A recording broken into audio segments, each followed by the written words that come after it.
আসসালামু আলাইকুম রহমতুল্লাহ। কেমন আছেন বাংলাদেশি ভাই এবং আপুরা?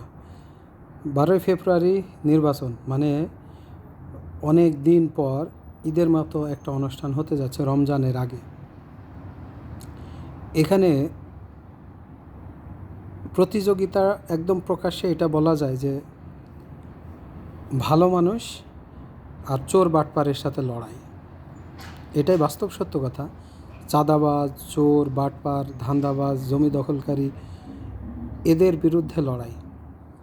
এখন এটা নাম করে কাউকে বলা দরকার নাই কিংবা বলার প্রয়োজন নাই। ওই যে একটা কথা আছে, আপনি হক কথা বলবেন, যদি সে এরকম হয় তার উস্কানিতে তার গায়ে লেগে যাবে, অর্থাৎ সে বুঝবে যে আমাকেই বলছে। এখন কারোর চরিত্র যদি আবু জেহেলের মতো হয়, আপনি যখন কোরআন হাদিস দিয়ে আবু জেহেলের চরিত্রের কথা বলবেন, দেখবেন ওইখানে বৈশী যে খুতবা শুনছে তার চরিত্র যদি এরকম হয় তাহলে চিৎকার চেঁচামেচি শুরু করবে এবং মানে বাধা দেওয়ার সৃষ্টি করবে এরকম।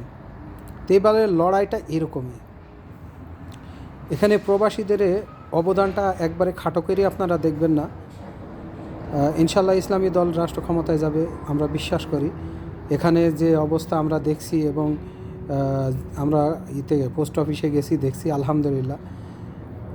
এরপরে কঠিন পরিশ্রম, প্রবাসীদের পরিশ্রমের মূল্য আপনারা দিতে পারবেন না, বাস্তব সত্য কথা।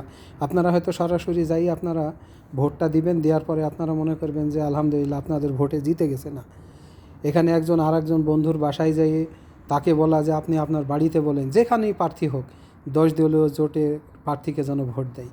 এই যে একটা ভোট তৈরি করা এবং স্মরণ করে দেওয়া, আত্মীয় স্বজনের কাছে ফোন করে যোগাযোগ করা, এইটা কিন্তু বিশাল একটা অবদান। আপনি জানেন না এইটা বহুত কষ্টের, যে ওরা একটা কী সিদ্ধান্ত নিয়েছে সেটা জানার দরকার।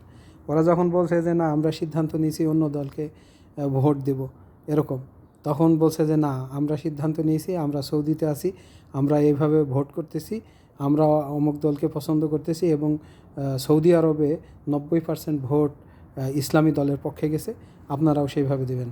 আলহামদুলিল্লাহ পুরো মুড ঘুরে গেছে। এভাবেই হয়েছে। প্রত্যেকটা প্রবাসীকে এভাবেই বলা হয়েছে যে আপনার পরিবার যেখানে, আপনি চিটাগাং হন, আপনি খুলনা হন, আপনি বরিশাল হন, নোয়াখালী হন, কুমিল্লা হন, যেখানেই হন, যে ডিস্ট্রিক্টের হন, সেই জায়গায় আপনি 10 দলীয় 11 দলীয় ঐক্য জোটের প্রার্থীকে ভোট দেবেন, ইনশাল্লাহ বিজয় আসবে। এভাবেই সবাইকে ইনভাইট করা হয়েছে, সবাইকে বলা হয়েছে, সবার বাসায় বাসায় গিয়ে দাওয়াত দেওয়া হয়েছে, ফোন দেওয়া হয়েছে, কথা বলা হয়েছে পরিবারের সাথে। তো যাই হোক, সবাই চেষ্টা করবেন যাতে সুষ্ঠু সুন্দর একটা নির্বাচন হয়, এটা যেন স্মরণীয় থাকে। ভালো থাকবেন। সালামু আলাইকুম।